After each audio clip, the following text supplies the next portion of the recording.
Howdy folks, hope you're all having a good one, and welcome back once again to World of Warships with Rear Admiral Jingles, where today, Foxbat 2525 is likely to be about to have a very, very bad day. He's in the Swedish Tier 8 destroyer, the Erland, which isn't necessarily a bad thing. The Erland's a pretty good ship, but the circumstances in which he finds himself in the Erland might be. For a start, he's Tier 8, and this is a Tier 10 battle. He's one of only 2 destroyers on his team, so there's a lot of responsibility on his shoulders. Because he's in a Swedish destroyer, he does not have a smokescreen. There are 2 radar cruisers on the enemy team, and there's also a carrier in the battle. All the ingredients that you need to have an utterly miserable experience playing a destroyer of any tier, let alone bottom tier in a Tier 10 battle. And then right at the beginning of the battle, just when he was thinking, okay, this looks pretty rough, but I can handle it, here come the aircraft. Already. Slams on the brakes. AA guns are turned off. Press P to disable your anti-aircraft guns and secondaries. Even though the Erland does have pretty good AA by destroyer standards, it's still never going to be enough. And while the danger for destroyers being spotted from the air right after the carrier rework went live was that the carrier would basically nuke you, that really isn't the case anymore. The big danger now, of course, is just being spotted. It's all the carrier's teammates giving you the good news. Although at the moment, it is just the carrier coming in with the skip bombs and whoa, that was close.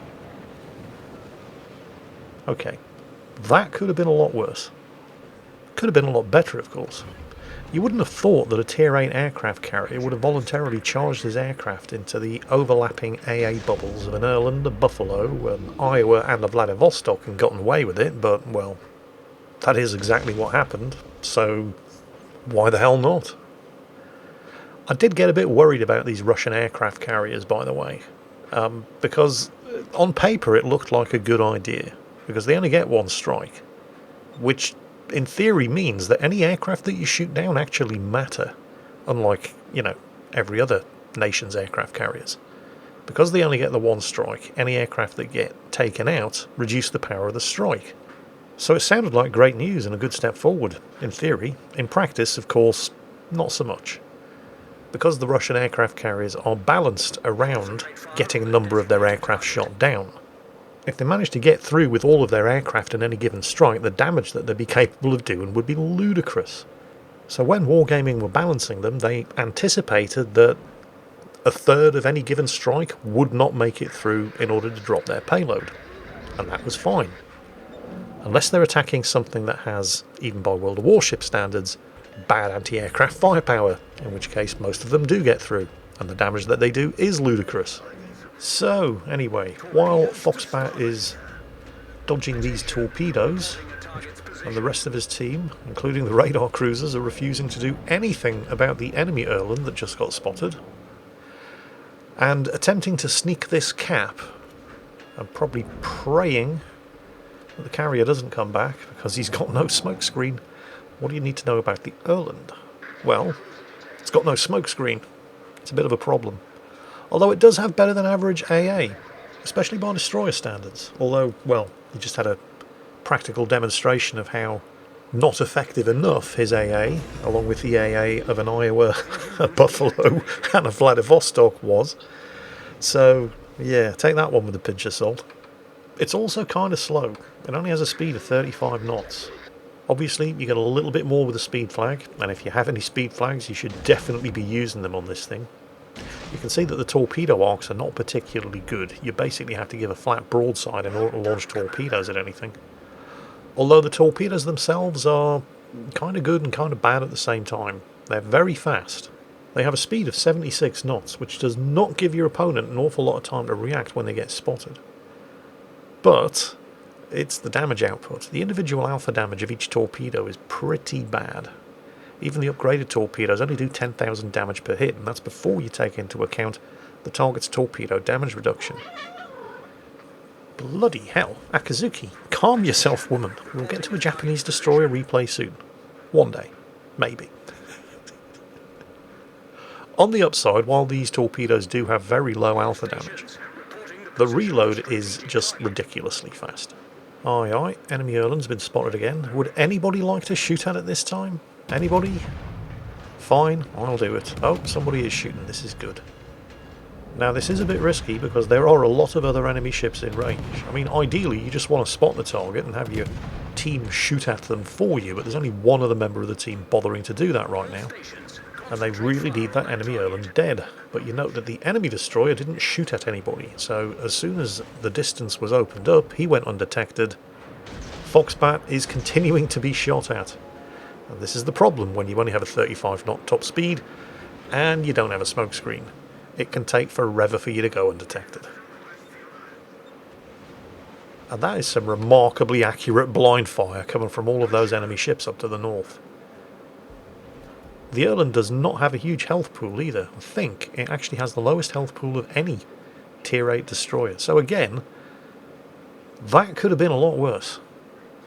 And I'd just like to welcome back everybody who paused the video when I said I think it may have the lowest health pool of any tier 8 destroyer, and go and check the World of Warships wiki page. Welcome back. Do let me know in the comments if I was wrong. I mean, don't let me know in the comments if I was right, only if I was wrong, because that's always funny. I know, I've only got myself to blame. The whole actually Jingles meme. I've even encouraged it. Fair enough. Okay, this is a much, much better position. He's spotted again, obviously. And once again, oh no, somebody else is actually shooting at the enemy destroyer. Okay, that's good, because they needed to push that guy out of here. He was threatening to flip the cap. But as far as Foxbat's concerned, this is a much, much better shooting position. He's not sitting in open water. He does have some island cover, blocking line of sight between himself and the majority of the enemy ships up to the north, although some of them are shooting back. Damn it, the Erland got away again. There's the radar. Excellent. Finally, somebody's paying attention. There he is. And they've got him. Okay, good stuff. Although I do have to confess to feeling more than a little amount of sympathy towards the enemy Erland player, because he's in exactly the same situation that Foxbat is. Well, except he isn't. His situation was actually worse. Foxbat only has to put up with 2 radar cruisers on the enemy team. The enemy destroyers have to put up with 3. So, the enemy Erland tried and failed. The enemy Yugamo, well, at least he's not bottom tier, but he's not top tier either, and he still has 3 radar to worry about, so have fun. Oh, and the carrier. What a time to be alive, eh?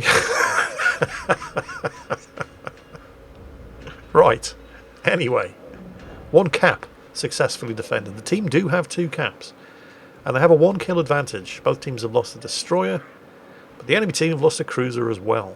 Speaking of cruisers getting battered, the friendly Buffalo, whose radar it was that sealed the fate of the enemy Erland, is beating a hasty retreat lest he... Nope, too late, he's dead.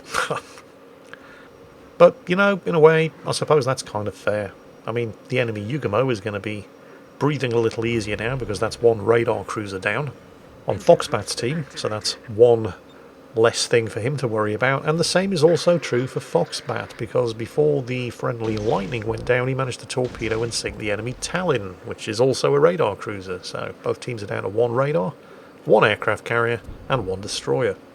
Except no, because Foxbat's team have just lost their 2nd and final radar cruiser. The Baltimore just got sunk in the central cap at Bravo, which, funnily enough, is where Foxbat is heading now.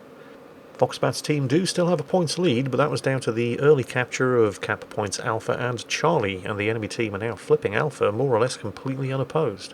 And then, oh look, another radar cruiser. The enemy Worcester's gone down. There are now no radars left at all in this battle. I'm not sure what's going on. I think it must be radar cruiser day. If you're planning on playing World of Warships today, don't go in a radar cruiser. There must be some sort of special prize for sinking them. So while Foxbat continues to attempt to avoid aircraft, while, you know, simultaneously broadcasting his position to the enemy aircraft carrier by trying to flip this central cap at Bravo, let's just take a quick look at the situation. Alpha is gone. Alpha just got flipped by a battleship at the Vittorio Veneto. So that tells you just how bad the situation over at Alpha is, and you can see just by looking at the map. The Yamato and the Republique down to the south are well, I was going to say the Yamato and the Republique, but now it is in fact just the Yamato conducting a fighting retreat from Alpha because the Republique just got sunk. This just keeps getting better and better. The good news, if there can be said to be any, is that, well, Foxbat's been doing a pretty good job of avoiding those carrier aircraft. Oh, no, me and my big mouth, he's been spotted. Okay, AA guns on. Defensive anti-aircraft fire up. It's not going to make any difference, though, is it?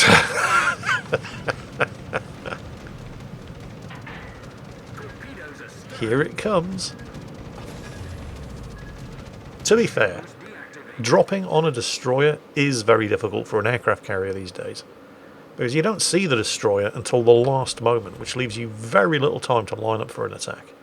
Carrier aircraft were loaded with torpedoes, not the ideal weapon system to be using against a destroyer, and of course Foxbat got to pick the moment of the engagement. He was able to manoeuvre and basically force the carrier to do a completely unoptimal drop from the rear, and was easily able to avoid the torpedoes, so his chances of actually hitting, let alone sinking, Foxbat were pretty slim. But the fighters that he's just dropped can still spot him. And this, of course, is the big problem that carriers pose to destroyers. It's not the damage that they do to destroyers, it's the spotting, which allows teammates like, yep, the Slava up to the north, to do things like that. Fortunately, the Erland does have a heel, and fighters are very, very easy to shoot down. They have hardly any health whatsoever. So now that the fighters are gone, Foxbat once again has some breathing space. Or, well, he thought he did, but that carrier is not letting him get away easily. He's coming back with more aircraft. Unfortunately, the Yamato down to the south has just died. The team do still, completely thanks to Foxbat's efforts, hold two of the cat circles, but the Vittorio Veneto over there has just popped his high-speed smoke, and any second now is going to start flipping that central cap, which is kind of gutsy of him, considering he knows that there is still an undetected enemy destroyer around. Meanwhile, these guys, that group of 5 ships, 70% of the remaining strength of Foxbat's team, they're the biggest problem that Foxbat's going to have to deal with right now, because they're just not going anywhere. They're all huddling around those islands, presumably taking shots at the enemy Izumo, who's hiding behind an island about 10 kilometres up to the north. And of course, the longer they sit there, the greater the chance they're going to get surrounded, which is already starting to happen with the Vittorio Veneto here, and it's only going to get worse when the Bourgogne and the Yoshino flank around. Foxbat again taking a bit of a chance, but well, the Vittorio Veneto had already fired, and its secondaries are basically garbage. The vast majority of its secondaries are 90mm guns, which can't even penetrate the 16mm plating of a destroyer, so yeah, a risk, sure, but a calculated one. The Slava up to the north is taking some hits though, so that's encouraging, but he has managed to go undetected, so he's not getting sunk anytime soon. Some cross-map fire coming in from the direction of the Bourgogne and the Yoshino. The Vittorio Veneto still pushing in, and Foxbat being forced further and further east. Foxbat furiously pinging the map there, trying to get his team to acknowledge the existence of anything other than the Vittorio Veneto that they all seem to be tunnel visioned on right now. But hey, I guess if they can sink it, it's a good thing, because they need some kills. I mean, they are still ahead on points, but that, once again, is purely down to the fact that Foxbat has flipped 2 of those cap circles. Surprisingly, the Vittorio Veneto is not moving through the central cap at Bravo, which you would have thought would have been a great opportunity. He is, in fact... yeah, that doesn't make a lot of sense. He could have flipped the cap while staying out of line of fire of that lot, but instead, well, he chose not to. So he's dead. Unfortunately, so's the friendly carrier. He did at least manage to take the Vittorio Veneto down with him, but, well as having no radar, Foxbat's team now has no air cover either. Although the lack of air spotting isn't really going to be as much of a problem as you might think, because if the remainder of Foxbat's team want to know from which direction the enemy ships are coming, well, basically everywhere. So, oh look, the Yugamo. Oh dear, and he's run aground. Is the Yugamo going to get involved in a shooting fight? He is. Now, the Yugamo's guns do hit pretty hard, as you just saw, but they've got a slowish reload, so they don't hit very often. Once again, however, it's not really the threat from the Yugamo itself that's the problem. It's everybody else that the Yugamo is spotting for. Ah, but Jingles, the Yugamo, is in just as much danger from everybody on Foxbat's team that he's spotting for. Yeah? How many of Foxbat's teammates are shooting at the Yugamo? Yeah, that'd be none.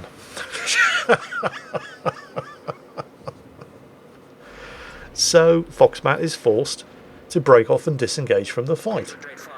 And he can't do that very quickly because he only has a top speed of 35 knots. Oh, finally, somebody's shooting at the Yugumo. Note that the carrier also dropped patrol fighters on top of the Yugumo before he ran out of aircraft. And it's only now, with Foxbat down to less than 4,000 health, and the Yugumo actually winning this gunfight, thanks to the assistance that he received from his team, not much of which Foxbat is receiving from his team. In fact, he's going to have to finish the Yugumo off himself. Yeah, he's got him. Okay, good. Now, for those of you who don't play World of Warships and aren't sure how the spotting mechanics work, based on what you've picked up from watching these videos, you may correctly have assumed that opening fire gives away your position. So opening fire on and killing the Yugumo there may to you have appeared like a pretty big risk on Foxbat's behalf, especially given what the Yugumo's teammates just did to him. But because the Yugumo was the only one inside his gun firing range, as soon as the Yugumo died, there was nobody left to spot him. So as soon as the Yugumo died, he instantly went undetected again. So again, calculated risk. He just absolutely had to kill that Yugumo. Now, however, sadly, the rest of Foxbat's team, while the enemy team aren't in great shape, but the rest of Foxbat's team are definitely paying the price for their inactivity. I mean, the Vladivostok and the Moskva don't have 4,000 health between them, and there we go, the Vladivostok's down. Before the Moskva dies, however, the Yamato and Iowa, all the way up to the north, they're finally going to get their wish. They've been chasing that Izumo this entire game with a single-minded intensity that would make Hannibal Lecter look scatterbrained, and they're going to get their wish after the Izumo has led them on a merry chase all the way up the northeastern end of the map. Hang on, what's that pinging noise? Oh, shit! Oof. That one was all on Foxbat. I mean, the visual torpedo warning indicator popped up on screen long before you could hear them coming, and he didn't pay any attention until it was very nearly too late. But hey, if you can't be good all the time, then being lucky when it matters is an acceptable alternative. Anyway, with the Yugumo dead, Foxbat no longer has to worry about being outspotted by anything, with the exception of the enemy carrier. Meanwhile, just take a look at the position of the remaining ships. You've got the Moskva hugging the islands to the south, and the Yamato and the Iowa doing the same up to the north. And they're looking at that Azuma and Bourgogne and probably hoping that they're going to come through the middle so they can catch them in a crossfire. Unfortunately, both the Azuma and the Bourgogne captains appear to have watched plenty of John Wayne movies, and they know an ambush when they see it. Also, doesn't hurt that they know exactly where the surviving ships on Foxbat's team are, with the exception of Foxbat himself, because they have an aircraft carrier. And they're not going to fall for that gag. Or at least the Azuma definitely isn't, because now he's dead. Not, however, before he and the Bourgogne managed to between them flip that central cap. So the cap advantage that Foxbat's team have enjoyed the whole game so far, they can now kiss goodbye to that, as well as their Yamato. That just leaves the Moskva, who can barely take a single hit, he's on such low health, and the Iowa, who now finds himself playing chicken with the Bourgogne, Yamato and Slava. The Moskva is dead. The Iowa's trying to backpedal. He's got nowhere to go, and guess what? Any second now. Yep, the Iowa's dead too. Foxbat is now the last surviving player on his team, against 5 enemies. One of which, I must remind you, although it's unlikely you'd forgotten, is an aircraft carrier. So it wouldn't be too much of a stretch of imagination to say that right now, this is Foxbat. So now, Foxbat really needs to sink that Yoshino, and his torpedoes have missed. And yet he has to sink him, so he's forced to open fire. And of course the Yoshino isn't an idiot. He knows that he's facing a destroyer, he's loaded the high explosive, and he does score a hit, but does not score a kill. Why is Foxbat taking this risk? Why doesn't he just run and hide? Well, he has to kill the Yoshino, and he has killed the Yoshino. And remember, because the Yoshino was the only ship within Foxbat's gun range, once the Yoshino dies and is no longer spotting him, Foxbat goes undetected. And the reason why he had to kill the Yoshino to stand a chance of winning this game is because there's less than a minute left. And with the Yoshino there, blocking him from running west, he would have had to run away to the east, which would have made it very, very easy for the enemy carrier to spot him, and the rest of the enemy ships, including the Yoshino, to sink him, because there's not an awful lot of real estate available in the southeastern corner of the map for him to hide from the aircraft carrier. But with the threat of the Yoshino removed, Now the enemy team, including the enemy carrier, have to play the guessing game. Did he run east or did he run west? And Foxbat, unlike so many World of Warships players, understands that when you're ahead on points and there's less than 10 seconds of the game remaining, you don't have to win any harder than you already are. Just run the timer down, take the points, and enjoy your victory. Now, while that was absolutely a low damage game, I mean, he didn't even do 35,000 damage, but because of the 4 base defense medals and more importantly the 2 base capture medals, that was actually a 2,500 base experience battle for Foxbat. Which just goes to show that farming damage on battleships, even if it gives you a nice big damage number at the end of the battle on your defeat, doesn't win games. Being in the right place, at the right time, doing the right thing, does. Take care, folks, stay safe, and I'll catch you next time.